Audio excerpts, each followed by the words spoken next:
السلام عليكم. الفيديو دوت لكل حبايبنا اللي معاهم موتوسيكلات.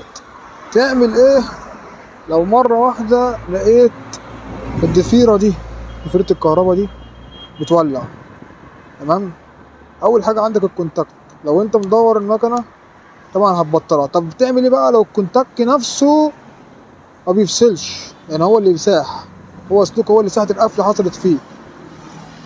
بص، التفكير لازم يكون سريع، تفكيرك لازم يكون سريع. اول حاجة هتقفل حنفية البنزين، معظمها بتبقى الموتوسيكلات كلها بتبقى في النص كده.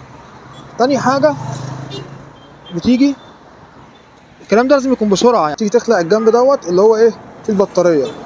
لو انت اصلا فصلت الفيوز المكنة كده كده ايه هتبطل، يبقى انت كده ايه الكهرباء اللي طالعة للكماليات كلها بقى، سواء بقى الضفيرة كلها كده خلاص ايه هتقف. تمام. والحل بقى الأأمن ليك والأسرع برضو لو عرفت تفصل السلك الأحمر، سلك الموجب، سلك الموجب اهو على علامة الموجب اهو، السلك الأحمر اللي في الجنب ده تفصله، يبقى انت كده فصلت الكهرباء خالص بقى عن الفيوز وعن المكنة كلها، يبقى انت كده في الأمان. تمام. تدور مكانتك يا باشا تنورها. تمام. ولو السلك بتاع الكونتاكت فيه سلكتين، لو هو اللي فيه مشكلة بتوصلهم ببعض. تمام. من غير مفتاح، وتدور مكانتك عن طريق المنافلة. تمام. وتتوكل على الله. الموقف ده عشان حصل معايا مرتين، يعني الموقف دوت حصل معايا مرتين من كتر الخضة.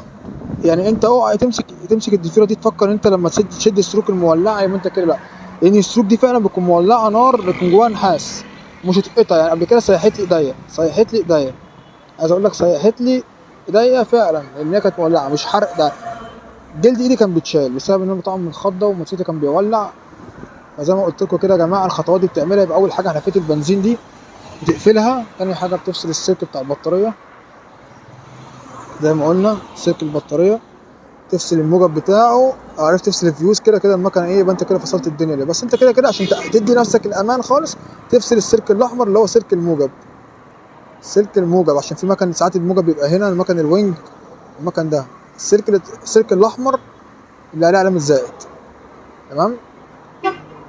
وربنا يستر عليكم جميعا. انا بس حبيت اعمل الفيديو ده لان الموضوع ده حصل معايا مرتين، حصل معايا مرتين. المكنه كانت هتولع مني بسبب قفله وغيرت الضفيره. فانت لو الضفيره فعلا تعبانه يا ريت ما تتاخرش وتغير الضفيره. وربنا يستر عليكم جميعا ويستر على الناس اللي معاها موتوسيكلات. السلام عليكم.